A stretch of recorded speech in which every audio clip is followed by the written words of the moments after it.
Hello everyone, welcome to दृष्टि academy. Environment special की series में हम तीसरे चैप्टर को पढ़ रहे थे, बायोस्फीयर यानी कि जैव मंडल को। इसमें हमने आपको बताया था कि जो जैव मंडल है वो तीन मंडलों के मिलने पर बनता है। कौन कौन से? स्थल मंडल, वायुमंडल और जलमंडल। ठीक है, तो इन तीनों के मिलने पर कौन सा क्षेत्र बना है? ये वाला। तो ये क्या है? आपका बायोस्फीयर है। अब बायोस्फीयर चैप्टर में हमने स्थल मंडल को हमने कंप्लीट कर लिया था। आज की वीडियो में हम पढ़ेंगे वायुमंडल को यानी एटमॉस्फेयर को, और नेक्स्ट वीडियो में हम कवर करेंगे जलमंडल को। ठीक है, तो वीडियो अच्छा लगे तो वीडियो को लाइक करना एंड चैनल को सब्सक्राइब करके बेल आइकन को भी प्रेस कर लेना ताकि आप कोई भी वीडियो मिस ना कर सकें, और अपने दोस्तों में भी शेयर करना। ठीक है, तो चलिए बात कर लेते हैं हम एटमॉस्फेयर की, किसे कहते हैं। तो जो एटमॉस्फेयर है वो क्या है? वायुमंडल विभिन्न गैसों का एक आवरण है जो पृथ्वी के चारों ओर से घेरे हुए है। यानी कि जो वायुमंडल है वो क्या है? मिक्सचर ऑफ गैसेस है जो पृथ्वी को चारों ओर से घेरे हुए हैं तथा गुरुत्वाकर्षण बल के द्वारा पृथ्वी से आबद्ध है। यानी गुरुत्वाकर्षण बल के द्वारा ही पृथ्वी से जुड़ा हुआ है। तो ये हो गया आपका वायुमंडल। अगर हम इसके मिक्सचर की बात करें कि वायुमंडल जो है वो किस किस से मिलकर बना है, तो ये तीन चीज़ों से मिलकर बना है। कौन कौन से? पहला है आपका गैसें, दूसरा है आपका वाटर वेपर, और तीसरा क्या है आपका? Dust particle. यानी कि गैसें, जलवाष्प और धूल के कणों से मिलकर बना है आपका एटमॉस्फेयर। तो अब हम पहले इसमें बात कर लेते हैं गैसों के बारे में। तो एटमॉस्फेयर में कौन कौन सी गैसें हैं ये देख लेते हैं हम। तो जो आपकी जो नाइट्रोजन गैस है ये कितनी है? 78% है। और जो ऑक्सीजन है वो कितनी है? 20.9%, या 21% भी बोल सकते हैं इसको हम। ठीक है, और आपकी जो कार्बन डाइऑक्साइड है वो कितनी है? 0.03%। तो अब हम इसकी चर्चा कर लें पहले नाइट्रोजन गैस के बारे में। तो क्या है? नाइट्रोजन है वो श्वसन में भाग नहीं लेती है। यहाँ पर आप करेक्शन कर लेना, नहीं लिख लेना। ठीक है, तो जो नाइट्रोजन गैस है वो श्वसन में भाग नहीं लेती है। और सेकंड क्या है? ये पौधों के लिए पोषक का कार्य करती है। यानी कि जो नाइट्रोजन गैस है वो पौधों के लिए पोषण का कार्य करती है। कैसे करती है? जो पौधे होते हैं वो नाइट्रोजन को डायरेक्ट नहीं लेते, वो इसको नाइट्रेट के रूप में लेते हैं। जो मिट्टी होती है उसमें कुछ बैक्टीरिया होते हैं जो नाइट्रोजन को नाइट्रेट में चेंज करते हैं। तो आपको याद रखना है कि जो नाइट्रोजन गैस है इसको पौधे लेते हैं लेकिन नाइट्रेट के रूप में लेते हैं। ठीक है, ये बहुत इंपॉर्टेंट है, आपसे पूछ लिया जाता है अक्सर। अब तीसरा क्या है? ये आग को नियंत्रित करती है। तो ये हो गया आपका नाइट्रोजन की विशेषता थोड़ी सी। और अब अगर हम ऑक्सीजन की बात करें तो ऑक्सीजन जो है वो कितनी है एटमॉस्फेयर में? 21%। और ये क्या है? ये आग लगाने के काम आती है। ठीक है, यानी आग लगाने में मदद करती है ये, और इसको हम जीवनदायिनी भी बोलते हैं।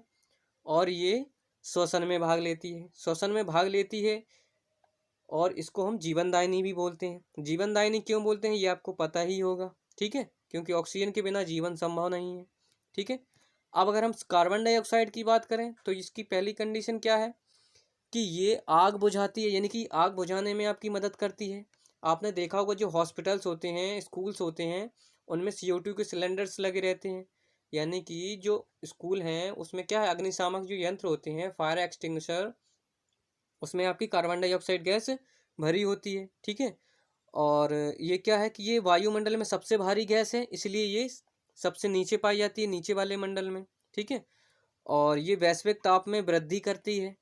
क्योंकि जो ये जो है कार्बन डाइऑक्साइड ये हीट को एब्जॉर्ब कर लेती है, ये बाहर नहीं निकलने देती है। ठीक है, और कार्बन डाइऑक्साइड क्या है कि ये प्रकाश संश्लेषण में भी आपके भाग लेती है। क्यों? क्योंकि जो प्लांट्स होते हैं वो अपना भोजन जब बनाते हैं फोटोसिंथेसिस प्रोसेस के द्वारा, यानी कि प्रकाश संश्लेषण की क्रिया द्वारा, तो उसमें क्या क्या यूज़ करते हैं वो?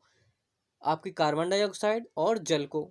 ठीक है, जो कि क्लोरोफिल की उपस्थिति में कराते हैं, और सन की लाइट होती है तो वो फिर वो अपना भोजन बना लेते हैं। तो आपको याद रखना है जो कार्बन डाइऑक्साइड गैस है वो प्रकाश संश्लेषण में भाग लेती है। ठीक है, अब अगर हम जलवाष्प की बात करें तो जलवाष्प को हम बोलते हैं पृथ्वी का कंबल। क्यों? क्योंकि जो जलवाष्प है ये भी हीट को एब्जॉर्ब कर लेता है, यानी कि अवशोषित कर लेता है, और ये अर्थ को, जो टेम्परेचर है अर्थ का, उसको बढ़ा देता है। ठीक है, और इसको हम ताप संतुलन भी करने में भी हेल्प करता है जलवाष्प। और ये रेनफॉल भी कराते हैं। रेनफॉल कैसे कराते हैं ये इमेज में आप देख सकते हो। क्या? कि ये आपका जलमंडल हो गया, ये आपका जल भरा है, अब जल का क्या होगा, जब सूर्य की किरणें आएंगी, जब टेम्परेचर बढ़ेगा तो इसका एवेपोरेशन होगा यानी कि वाष्पीकरण होगा। तो वाष्पीकरण होगा तो ये आपका जलवाष्प बन गया। फिर जलवाष्प क्या है कि इसका कंडेंसेशन होता है यानी कि संघनन हो जाता है। संघनन कैसे हो जाता है, ऊंचाई बढ़ने पर टेम्परेचर जो है वो कम होता जाता है तो इसका संघनन हो जाता है। संघनन होने पर क्या होता है, ये बादल बन जाते हैं। बादल बनने पर क्या होता है, फिर ये बारिश करा देते हैं। तो ये क्या है, अगर देखा जाए तो जो जलवाष्प है वो वर्षा कराने में भी आपकी मदद करती है। ठीक है। अब अगर हम धूल के कण की बात करें तो धूल के कण क्या है, ये जलवाष्प को आकर्षित करके एक जगह बांधने का कार्य करते हैं। ठीक है। और दूसरा क्या है कि ये प्रकाश का प्रकीर्णन करते हैं यानी कि जो प्रकाश है उसका फैलाव करते हैं। प्रकीर्णन का मतलब होता है फैलाव। जैसे आपने देखा हो कि जब सूरज निकलता है सुबह तो चारों तरफ लालिमा सी छा जाती है और दिन भर आसमान जो है वो नीला सा दिखाई देता है, तो वो किसके कारण होता है, प्रकाश के प्रकीर्णन होता है। तो ये हो गया आपका एटमॉस्फेयर। किस किस से मिलकर बना है, गैसें हैं, जलवाष्प है और धूल के कण। ठीक है। अगर हम इसकी लेयर्स के बारे में बात कर लें कि जो वायुमंडल है वो कितनी लेयर्स में डिवाइड है, 5 लेयर्स में। ठीक है। यानी कि 5 परतों में डिवाइड है। कौन कौन सी, ट्रोपोस्फियर, स्ट्रेटोस्फियर, मीजोस्फियर और आइनोस्फियर। और आपका लास्ट क्या है, एक्सोस्फियर। यानी कि क्षोभ मंडल, समताप मंडल, मध्य मंडल, आयन मंडल और बहिर्मंडल। अब इन लेयर्स को हम 1 बाय 1 देख लेते हैं। ठीक है। तो पहले अगर हम बात करें क्षोभ मंडल की यानी कि ट्रोपोस्फियर, तो सबसे पहले अगर इसके नाम की बात करें, हम इसको क्षोभ मंडल क्यों कहते हैं, तो जो क्षोभ और विक्षोभ यानी का मतलब होता है डिस्टरबेंस, यानी कि जो भी डिस्टरबेंस होता है एटमॉस्फेयर में वो केवल और केवल इसी परत में होता है, इसलिए हम इसको क्षोभ मंडल बोल देते हैं। ठीक है। तो इसकी अगर हम बात कर लें तो क्या है कि ये वायुमंडल की निचली परत है। इसे परिवर्तन मंडल या संवहन मंडल भी कहते हैं। आपको याद रखना है कि जो वायुमंडल की सबसे निचली परत है वो कौन सी है, ट्रोपोस्फियर है या क्षोभ मंडल है। कभी कभी एग्जाम में क्या होता है कि ट्रोपोस्फियर ही लिख देता है हिंदी में, तो आपको इसका इंग्लिश नाम भी आपको याद रखना है। ठीक है। और इसको परिवर्तन मंडल क्यों कहते हैं, क्योंकि जितने भी परिवर्तन होते हैं एटमॉस्फेयर में केवल और केवल इसी में होते हैं। ठीक है, इसलिए इसको हम परिवर्तन मंडल बोल देते हैं। संवहन मंडल क्यों बोलते हैं, क्योंकि जो संवहन धाराएं होती हैं वो केवल और केवल क्षोभ मंडल तक ही सीमित होती हैं। इनकी सीमा केवल कहाँ तक है, क्षोभ मंडल तक। ठीक है। तो इसलिए इसको हम संवहन मंडल भी बोल देते हैं। अब दूसरा क्या है, इस मंडल में मौसमी घटनाएं घटित होती हैं, इसलिए आपको याद रखना है। आपसे पूछ लेगा कि मौसमी घटनाएं निम्न किस में से कौन से मंडल में घटित होती हैं, तो क्षोभ मंडल में। अब मौसमी घटनाएं कौन कौन सी हैं, जैसे वर्षा हो गया, कोहरा है, बादल है, आंधी तूफान, ओस है, ओला है, मेघ गर्जन यानी कि जो बादल का गरजना है, बिजली का चमकना गिरना, ये सभी घटनाएं जो है वो क्या है, मौसमी घटनाएं। ये किस मंडल में घटित होती हैं, क्षोभ मंडल में। ये याद रखना है आपको। ठीक है। अगला क्या है, ऊंचाई बढ़ने पर ताप कम होता जाता है। ठीक है। यानी कि जो क्षोभ मंडल है इसमें ऊंचाई बढ़ने पर टेम्परेचर कम होता है। कितना कम होता है, अगर आप ट्रोपोस्फेयर में जाएंगे तो 165 मीटर ऊपर जाने पर आपका 1 डिग्री सेंटीग्रेड टेम्परेचर जो है वो कम होता जाता है। ठीक है। इसी को हम बोल देते हैं सामान्य ह्रास दर, यानी कि सामान्य ताप पतन दर, यानी कि जो टेम्परेचर है वो कम होता जा रहा है। तो आपसे पूछ लेगा कि सामान्य पतन दर है वो कितनी होती है, तो आपको याद रखना है 165 मीटर ऊंचाई जाने पर 1 डिग्री सेंटीग्रेड कम होता जाता है। ठीक है। तो ये हो गया आपका टेम्परेचर का लॉजिक। अब अगर हम इसकी सीमा की बात करें कि जो क्षोभ मंडल है, क्षोभ मंडल की सीमा होती है, तो क्षोभ मंडल की सीमा को क्या बोलते हैं, क्षोभ सीमा बोल देते हैं, यानी कि ट्रोपोपॉज। ठीक है। और क्षोभ मंडल की अगर हम ऊंचाई के बारे में बात करें तो उसकी ऊंचाई कितनी होती है, 8 किलोमीटर भी होती है। ठीक है। और 18 भी होती है। 18 कहाँ होती है, ये आप देख लो पहले। तो ये है आपका अर्थ सरफेस और ये है आपका, ये हो गया आपका अर्थ सरफेस। ठीक है। और ये हो गई आपकी ट्रोपोस्फेयर लेयर ऊंचाई। तो ये है आपका 0 डिग्री लाइन यानी कि भूमध्य रेखा, और ये है आपका पोल। ठीक है, यानी कि ध्रुव। तो ध्रुवों पर इसकी ऊंचाई होती है केवल 8 किलोमीटर तक। ठीक है। और जो 0 डिग्री लाइन है यानी कि जो भूमध्य रेखा है इस पर कितनी होती है आपकी, 18 किलोमीटर। क्यों होता है, ऐसा क्यों होता है, कहीं पर जिसकी सीमा है ऊंचाई वो कम है और कहीं पर ज़्यादा है। तो ऐसा इसलिए होता है क्योंकि जो 0 डिग्री लाइन है यहाँ पर वर्ष भर जो सूरज की जो किरणें हैं वो सीधी पड़ती हैं, इसलिए यहाँ का टेम्परेचर ज़्यादा रहता है। और एयर में क्या है कि एयर की क्वालिटी ये होती है कि अगर टेम्परेचर ज़्यादा है तो वो एक्सपेंड करती है, और अगर टेम्परेचर कम होगा तो वो श्रिंक कर जाती है। यानी कि जहाँ पर टेम्परेचर ज़्यादा होगा तो वहाँ पर एयर थोड़ी फैल जाती है, ठीक है। और जहाँ पर टेम्परेचर कम होगा तो वहाँ पर जो हवा है, जो वायु है, वो सिकुड़ जाती है। इसलिए ध्रुवों पर आपको पता है कि धूप ज़्यादा पहुँच नहीं पाती, इसलिए साल भर यहाँ पर बर्फ़ जमी रहती है, तो यहाँ टेम्परेचर भी कम होता है। इसलिए ध्रुवों पर कितनी होती है 8 किलोमीटर, और भूमध्य रेखा पर कितनी होती है इसकी ऊंचाई 18 किलोमीटर तक, ठीक है। तो ये आपको याद रखना है। तो ये हो गया आपका क्षोभ मंडल, ठीक है। और ये जरूर याद रखना है आपको कि क्षोभ मंडल की जो सीमा है, मान लो ये आपकी अर्थ सरफेस हो गई और ये आपकी यहाँ तक आपका क्षोभ मंडल है, तो ये क्या है सीमा हो गई। तो इस सीमा को क्या बोलते हैं ट्रोपोपॉज। ये भी आपको हिंदी में ही लिख के दे देगा, या तो क्षोभ सीमा लिख के देगा या फिर ट्रोपोपॉज लिख देगा। तो ये आपको याद रखना है, क्षोभ मंडल की सीमा को क्या कहते हैं ट्रोपोपॉज या क्षोभ सीमा, ठीक है। अब अगर हम समताप मंडल की बात करें तो पहले अगर हम इसको नाम को जाने तो क्या है कि जो समताप मंडल नाम इसका क्यों पड़ा, क्योंकि ये जो पर्टिकुलर एरिया है यहाँ पर जो टेम्परेचर है वो क्या है समान रहता है, इसलिए इसको हमने समताप मंडल बोल दिया, ठीक है। और इसका आपको इंग्लिश नेम भी याद रखना है क्या स्ट्रेटोस्फेयर, ठीक है। अगर हम इसकी बात कर लें कि जो समताप मंडल है वो क्या है, तो इसमें मौसमी घटनाएं नहीं होती हैं, ठीक है। मौसमी घटनाएं कौन कौन सी होती हैं अभी हम बता चुके हैं आपको, वर्षा है, कोहरा है, आंधी तूफान है ना, मेघ गर्जन, बिजली का गिरना, चमकना, तो ये सभी क्या है मौसमी घटनाएं। तो ये समताप मंडल में नहीं होती हैं, ठीक है। इस मंडल में वायुयान चलाए जाते हैं, यानी कि जो समताप मंडल है इसमें एरोप्लेन चलाए जाते हैं। क्यों? क्योंकि इसमें कोई भी मौसमी घटना नहीं होती है और ये साफ भी होता है, तो इसलिए इसमें जो एरोप्लेन है वो चलाने में थोड़ी आसानी होती है, ठीक है, उड़ने में। तो ये हो गया। और तीसरा क्या है, इस मंडल के निचले भाग में 15 से 30 किलोमीटर की ऊंचाई के बीच ओजोन परत पाई जाती है। ये आपको याद रखना है, आपसे पूछ लेगा कि ओजोन परत कौन से मंडल में पाई जाती है, तो कौन से में समताप मंडल में, ठीक है। और ओजोन जो है, ओजोन का काम क्या है कि ये जो यूवी रेज होती हैं, ये पराबैंगनी किरणें होती हैं, उनसे हमारी रक्षा करती है, ठीक है। अगर ओजोन लेयर ना हो तो पृथ्वी पर जो टेम्परेचर है वो इतना ज़्यादा हो जाएगा, और जो यूवी किरणें होती हैं ये बहुत ही डेंजरस होती हैं, इनसे हमारी जो स्किन कैंसर की प्रॉब्लम हो सकती है, ठीक है।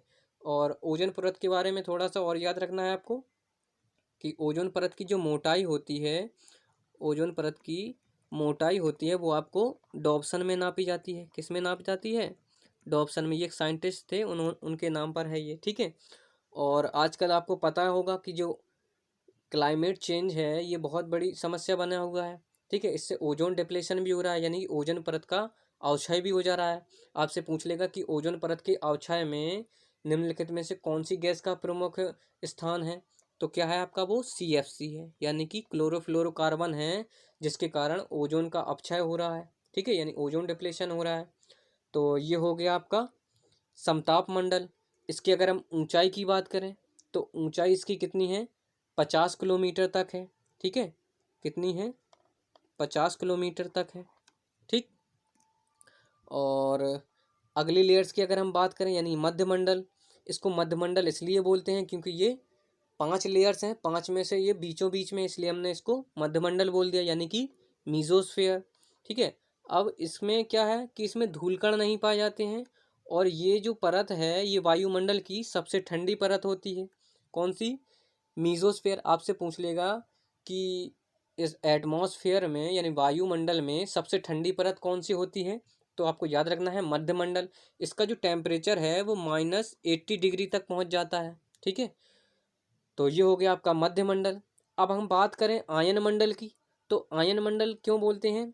क्योंकि इसमें आयनाइजेशन होता है, ठीक है, इसलिए इसका नाम जो है वो आयन मंडल हो गया, यानी कि आयनोस्फेयर, ठीक है।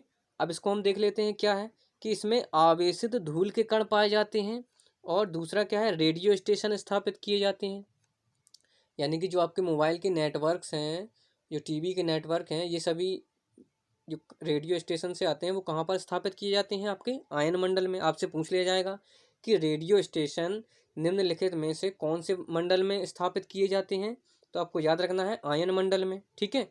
और आयन मंडल की जो तीसरी विशेषता है वो क्या है कि इसमें रंगीन प्रकाश उत्पन्न होता है, जिसे ऑरोरा कहते हैं। क्या कहते हैं? ऑरोरा कहते हैं, ये याद रखना है। रंगीन प्रकाश कैसे उत्पन्न होता है? इसमें होता क्या है कि इलेक्ट्रॉन और प्रोटॉन आपस में मिलकर रंगीन प्रकाश को उत्पन्न करते हैं, ठीक है, जिसको हम ऑरोरा बोल देते हैं। जो प्रकाश होता है वो लाल और नीला और हरा मिलकर प्रकाश को बनाते हैं, जिसे ऑरोरा कहते हैं। ऑरोरा आप इमेज में देख सकते हैं, ये मैंने आपके लिए लगा दी है। तो ये क्या है? ऑरोरा है, ठीक है। ये आपको जो प्रकाश दिख रहा है तो इसको क्या कहते हैं? ऑरोरा कहते हैं। ये केवल और केवल कहाँ पर बनता है? नॉर्थ पोल पर और साउथ पोल पर, ठीक है। तो ये हो गया आपका ऑरोरा। अब नेक्स्ट लेयर आपकी कौन सी बची है? बहिर्मंडल। तो बहिर्मंडल जो है ये सबसे बाहर का मंडल होता है, इसलिए हमने इसको बहिर्मंडल बोल दिया या वायुमंडल भी बोल देते हैं, यानी कि एग्जोस्फेयर, ठीक है, एग्जोस्फेयर हो गया। अब ये क्या है? वायुमंडल की सबसे ऊपरी परत है और ये 400 किलोमीटर के ऊपरी के भाग को बहिर्मंडल कहते हैं, ठीक है। यानी 400 किलोमीटर के जो ऊपर का भाग है वो सभी किस में आता है? आपका बहिर्मंडल में आता है। और इस मंडल की कोई ऊपरी सीमा नहीं है, ठीक है। तो ये हो गया। और शायद मैंने आपको इसकी ऊंचाई नहीं बताई, तो जो आपका मध्य मंडल है, मध्य मंडल आता है आपका 80 किलोमीटर तक। कहाँ तक आता है आपका? 80 किलोमीटर तक।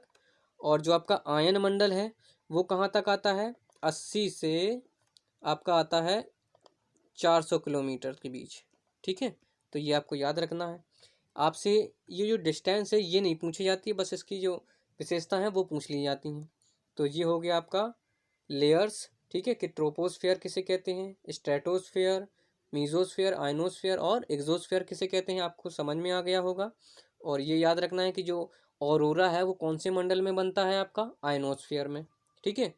तो आई होप आपको वीडियो पसंद आया होगा। तो वीडियो को लाइक करना और चैनल को सब्सक्राइब करके बेल आइकन को भी प्रेस कर लेना, ताकि आप कोई भी वीडियो मिस ना कर पाएँ। और नेक्स्ट वीडियो में हम कवर करेंगे जल मंडल को। So thank you for watching the video. Thank you so much.